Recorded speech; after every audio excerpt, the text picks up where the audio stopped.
হযরত আবু হুরায়রা রাদিয়াল্লাহু তাআলা আনহু তিনি বর্ণনা করেছেন আল্লাহর নবী সাল্লাল্লাহু আলাইহি ওয়াসাল্লাম তিনি বলেছেন যদি কোন মুমিন বান্দা জানতো যে আল্লাহ সুবহানাহু ওয়া তাআলা জাহান্নামের মধ্যে কোন আযাব করে প্রস্তুত করে রেখেছে, যদি কোন মুমিন বান্দা জানতো জাহান্নামের আযাবের ভয়াবহতা, তাহলে সে কখনো জান্নাতের আশা করত না। পরের বাক্যে আল্লাহ রাসূল সাল্লাল্লাহু আলাইহি ওয়াসাল্লাম বলেন যদি কোন কাফের জানতো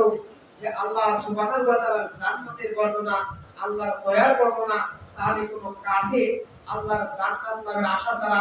সে ব্যক্তি কখনো নিরাশ হইত না।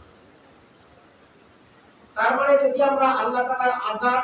আল্লাহর রাগের দিকে আমরা যদি তাকাই, তাহলে আমাদের মনে হবে আমরা এই ক্ষুদ্র জীবনে অল্প সময়ে, ক্ষণিকের সময়ে আমরা কি এমন আমল করতে পেরেছি, এই আমল আমাদের কাছে মূল্যহীন, না জানি আল্লাহ তাআলা কাল কিয়ামতের কঠিন দিনে আমার সাথে কি রূপ আচরণ করে। পরের বাক্যে আল্লাহর হাবিব বললেন আল্লাহ তাআলা হচ্ছে অত্যন্ত দয়াশীল, ইন্নাল্লাহা ইয়াগফিরু যুনুবা জামিআ, নিশ্চয়ই আল্লাহ তাআলা আমাদের পাপ সমূহ ক্ষমা করে দিবেন।